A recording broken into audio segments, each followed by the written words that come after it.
ان کو نہ تو مسلمانوں سے کوئی دلچسپی تھی اور نہ ہی ہندوستان کی آزادی سے۔ پنجاب میں یہ مسلم لیگ کے لیے سب سے بڑا خطرہ بنے ہوئے تھے کہ اس صوبے کا وزیر اعلیٰ بھی طویل عرصے تک اسی جماعت کا سربراہ رہا۔ اوپر بیان کی گئی ان مخالف جماعتوں کے مقابلے میں مسلم لیگ کی حمایت صرف ایک مضبوط حلقے کی جانب سے آئی۔ امیر ملت پیر جماعت علی شاہ 90 برس کی عمر میں پورے ہندوستان کے مسلمانوں میں انتہائی قابل احترام اور بزرگ ہستی تھے۔ پورے ہندوستان کے اولیاء اور فقراء اور صوفیاء کے سلاسل آپ کی عزت کرتے اور آپ کو امیر ملت تسلیم کرتے تھے۔ پیر جماعت علی شاہ وہ واحد مشہور اور بااثر مذہبی شخصیت تھے کہ جنہوں نے کھل کر قائد اعظم اور مسلم لیگ کی حمایت کا فتویٰ جاری کیا۔ آپ کے فتوے اور مدد کی برکت سے لاکھوں مسلمان علماء اور صوفیاء کے سلاسل مسلم لیگ کے جھنڈے تلے جمع ہوئے۔ دیوبند نے جو قائد اعظم اور پاکستان کے خلاف فتوے جاری کیے تھے، ان کی مخالفت میں پیر جماعت علی شاہ نے قائد اعظم اور پاکستان کی حمایت میں کھل کر ایک بہت بڑی تحریک چلائی، یہاں تک کہ یہ تک فتویٰ دیا کہ جو مسلم لیگ کو ووٹ نہ دے اس کو مسلمانوں کے قبرستان میں دفن کرنا جائز نہیں۔ پیر جماعت علی شاہ نے کھل کر قائد اعظم کو اللہ کا ولی بھی کہا تھا اور یہ فرمایا تھا کہ قائد اعظم اصل میں ہمارا کام کر رہے ہیں۔ اب علامہ اقبال کے سامنے دو مشن تھے: بکھرے ہوئے مسلمانوں کو متحد کر کے ایک قوم بنانا اور محمد علی جناح کو ان کے سامنے قائد اعظم بنا کر پیش کرنا۔ قائد اعظم کی تربیت اور رہنمائی کرنا کہ تحریک پاکستان منظم ہو کر مسلمانوں میں ایک بھرپور انقلاب کی صورت میں اپنی منزل کی جانب گامزن ہو سکے۔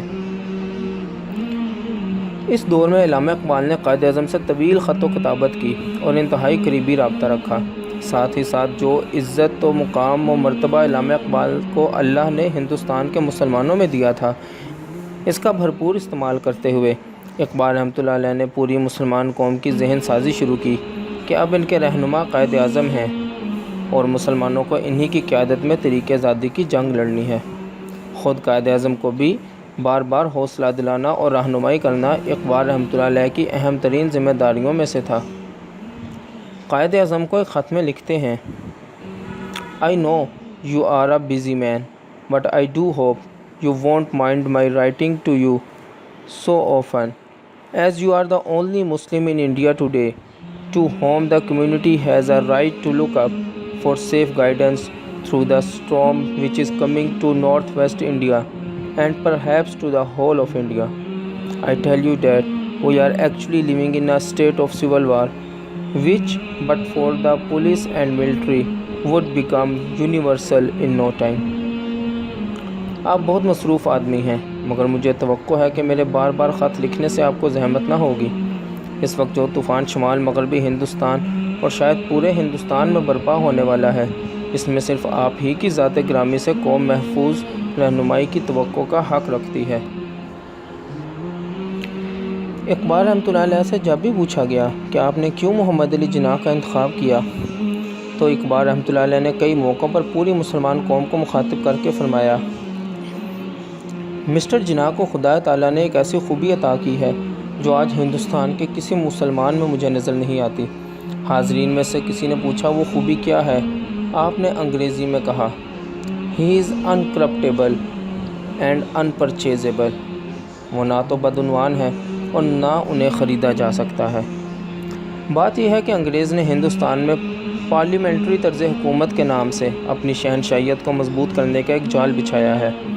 جناح اس جال کے ایک ایک گروہ سے واقف ہیں۔ وہ بیچارہ صرف یہ کہتا ہے کہ مسلمان اس نظام حکومت کے ماتحت کہیں خسارہ نہ اٹھائیں، اس لیے وہ اپنی سیاسی بصیرت کی روشنی میں آپ کو ہوشیار ہو جانے کی تلقین کرتا ہے۔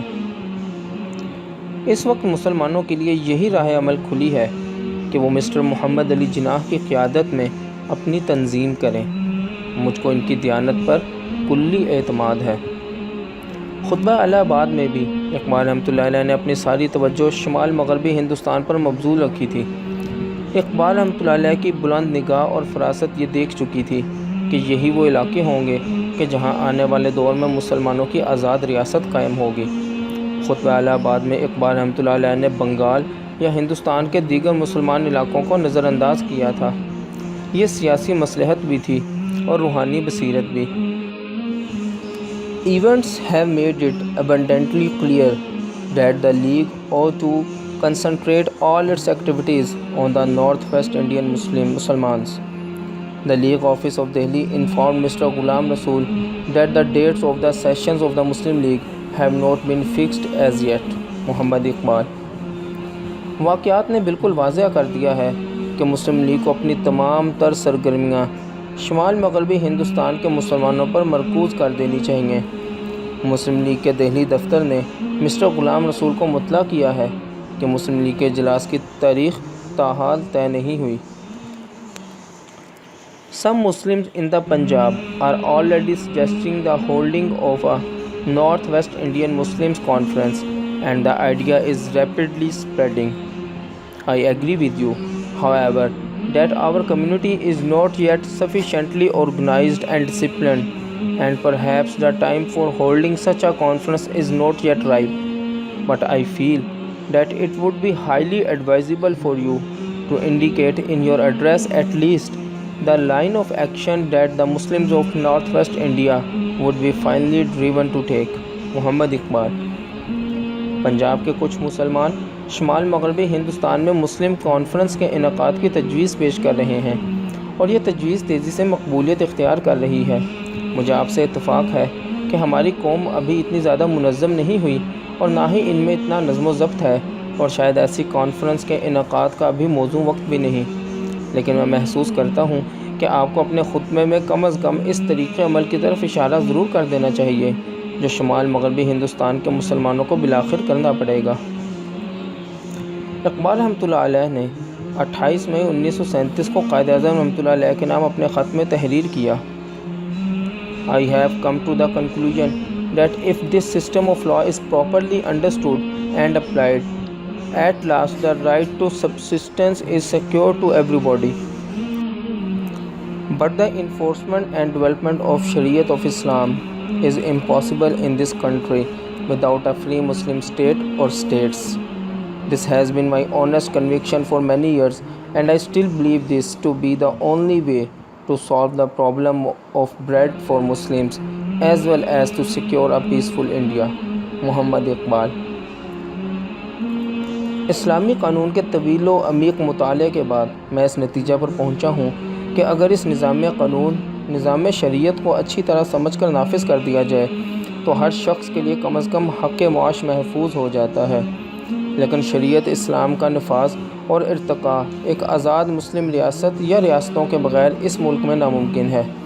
سالہ سال سے یہی میرا عقیدہ رہا ہے اور اب بھی میرا ایمان ہے کہ مسلمانوں کی غربت یعنی روٹی کا مسئلہ اور ہندوستان میں امن و امان کا قیام اس سے حل ہو سکتا ہے.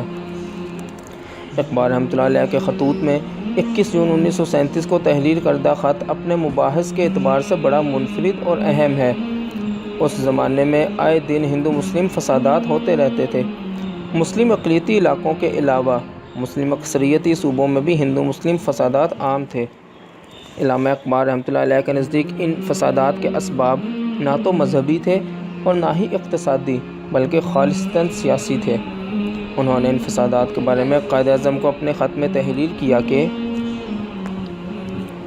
I tell you that we are actually living in a state of civil war, which, but for the police and military, would become universal in no time.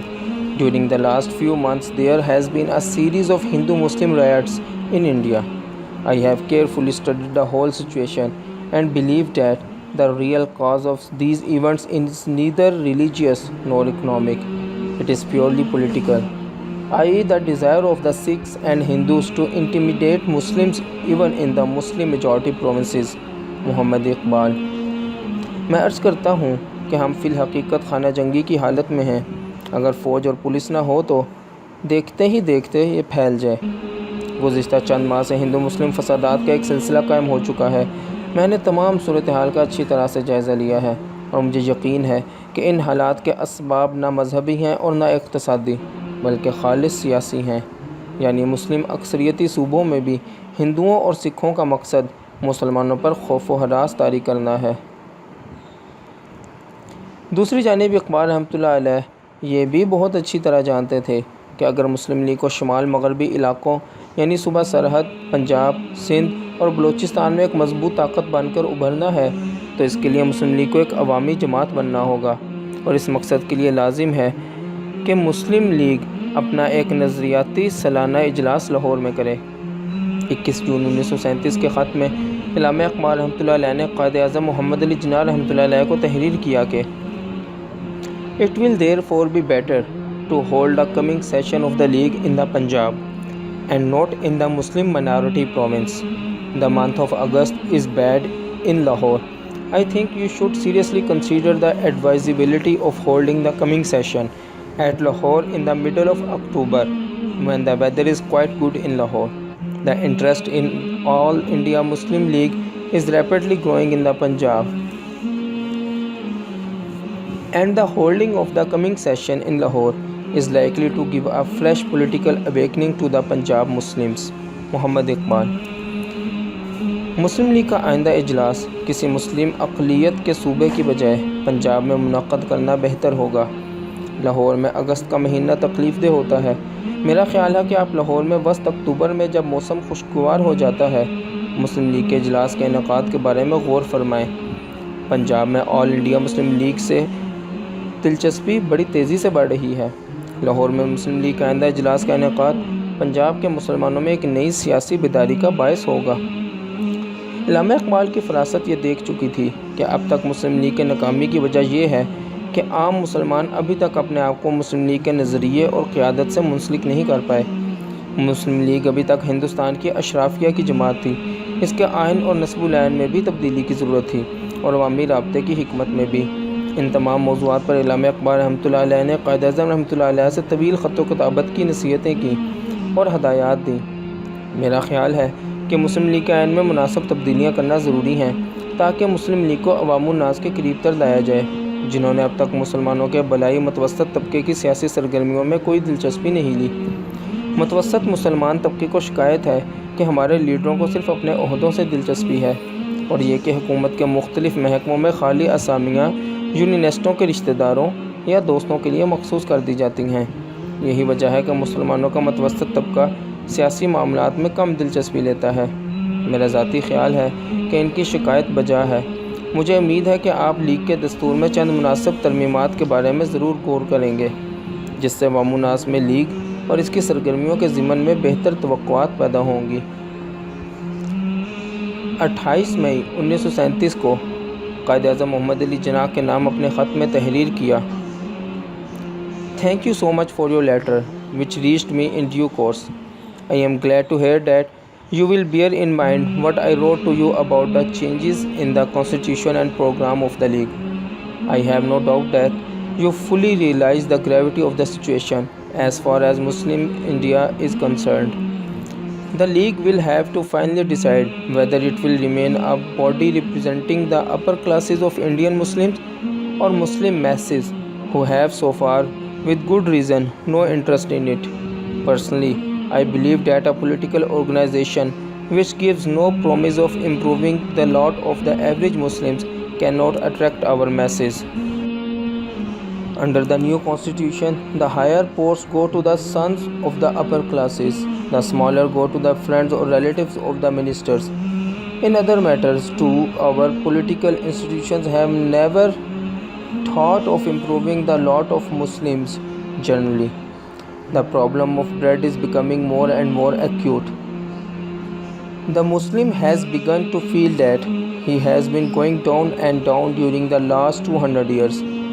Ordinarily, he believes that his poverty is due to Hindu money lending or capitalism. The perception that equality is due to foreign rule has not yet fully come to him, but it is bound to come. The atheistic socialism of Jawaharlal Nehru is not likely to receive much response from the Muslims. The question therefore is, how is it possible to solve the problem of Muslim poverty? And the whole future of the League depends on the League's activity to solve this question.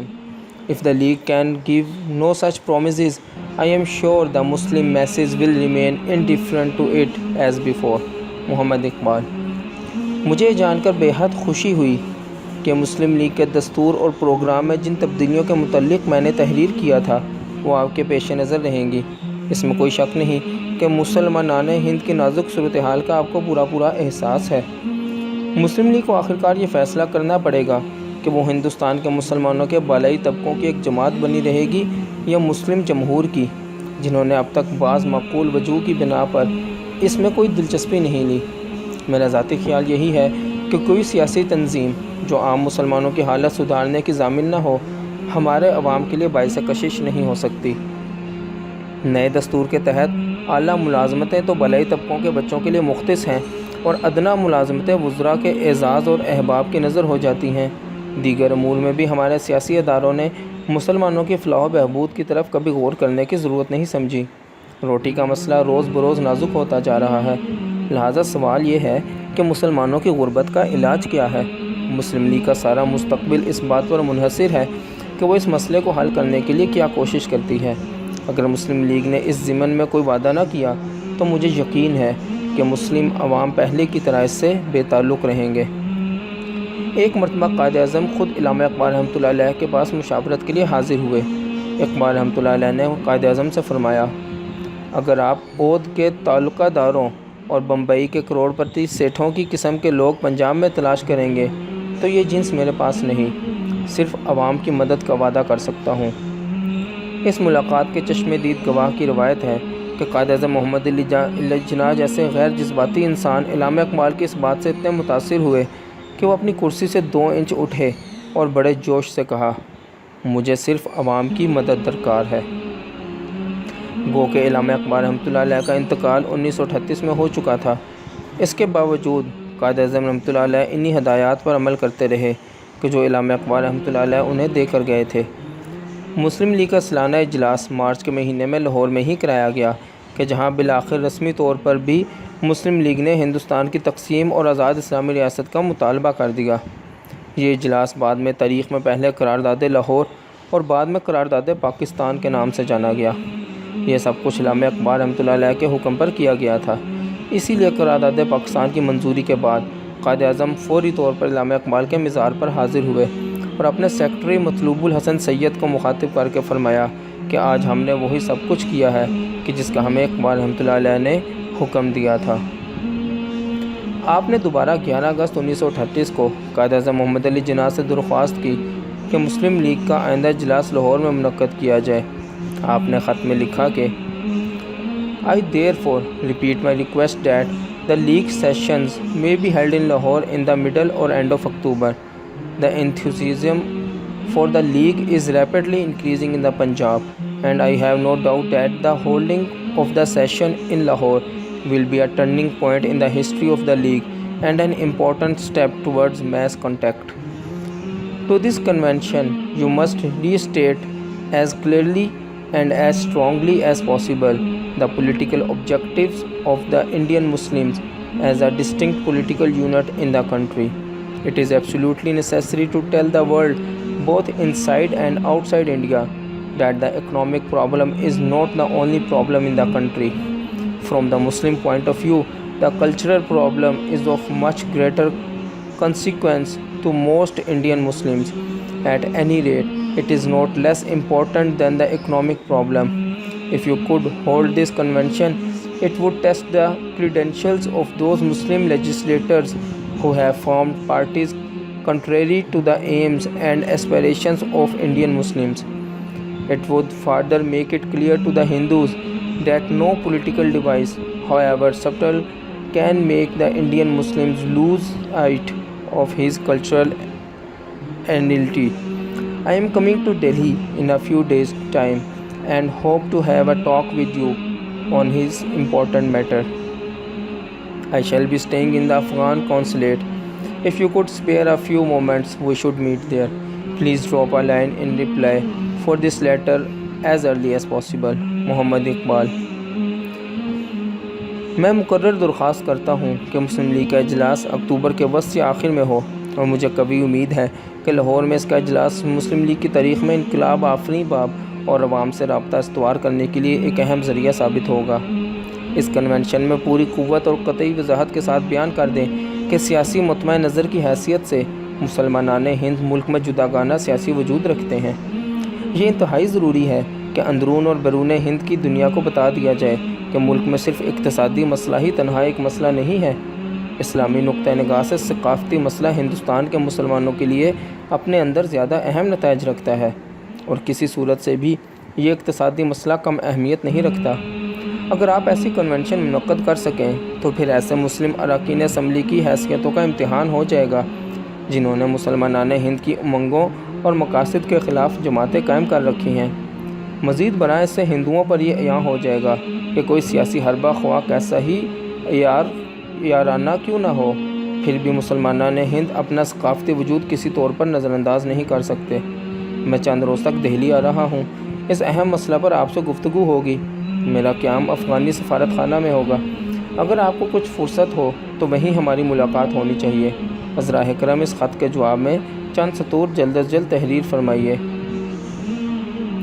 Hindustan کے مسلمانوں کے معاملات کے علاوہ علامہ اقبال کی نگاہ پوری مسلمان دنیا پر تھی، اور وہ ہندوستان کے مسائل کے ساتھ ساتھ قائد اعظم کی رہنمائی امت مسلمہ کے حوالے سے بھی مسلسل کر رہے تھے۔ علامہ اقبال رحمۃ اللہ علیہ یہ بات بہت اچھی طرح جانتے تھے کہ قائد اعظم رحمۃ اللہ علیہ کا کردار صرف ہندوستان کے مسلمانوں تک محدود نہیں رہے گا۔ آئندہ آنے والی اسلامی ریاست کی جس کی حکمرانی قائد اعظم کو ملنے ہی والی تھی، وہ پوری مسلم دنیا کے لیے ایک مثال بھی ہوگی اور پناہ گاہ بھی۔ اس لیے ہندوستان کی مسلمان قیادت کے لیے لازم تھا کہ امت مسلمہ کے مسائل پر بھی اسی طرح آواز اٹھائیں کہ جس طرح ہندوستان کے مسلمانوں کے حقوق کے لیے اٹھائی جا رہی تھی۔ علامہ اقبال رحمۃ اللہ علیہ کی اسی تاکید و نصیحتوں کے نتیجے میں قائد اعظم رحمۃ اللہ علیہ نے مسئلہ فلسطین کو پوری قوت اور طاقت سے انگریز حکومت اور عالمی طاقتوں کے سامنے مسلسل اٹھائے رکھا۔ علامہ اقبال رحمۃ اللہ علیہ کے دیے گئے اسی امت مسلمہ کے تصور کو لے کر قائد اعظم نے انڈونیشیا کے مسلمانوں کے لیے بھی بھرپور آواز اٹھائی کہ جو ڈچ سامراج کے خلاف جنگ آزادی لڑ رہے تھے۔ امت مسلمہ کو متحد کرنے کے لیے قائد اعظم مصر بھی تشریف لے گئے اور مفتی اعظم فلسطین اور مصر کے علماء سے ملاقاتیں کیں اور ان کو بھی ہندو استعمار کے خطرات سے آگاہ کیا اور مسلمانوں کے متحد بلاک کی اہمیت پر قائل کیا۔ آنے والے دور میں قائد اعظم کے حکم پر 500 کے قریب انگریز فوج کے مسلمان سپاہیوں نے فوج چھوڑ کر انڈونیشیا کی تحریک آزادی میں شمولیت اختیار کر لی اور ان میں بڑی تعداد جد و جہد آزادی میں لڑتے ہوئے شہید ہوئی۔ انڈونیشیا میں آج بھی قائد اعظم کے بھیجے گئے ان 500 سپاہیوں کو دی بریو 500 کے نام سے یاد کیا جاتا ہے۔ 1948 میں جب ہالینڈ کے ہوائی جہاز جنگی ساز و سامان لے کر تحریک آزادی کو کچلنے کے لیے انڈونیشیا جاتے ہوئے کراچی کے ہوائی اڈے پر رکے تو قائد اعظم نے ان کے اسلحے کو ضبط کرنے کا حکم بھی دیا کہ پاکستان کسی صورت میں بھی ایک استعماری طاقت کو ایک مسلمان تحریک آزادی کو کچلنے کی اجازت نہیں دے سکتا تھا۔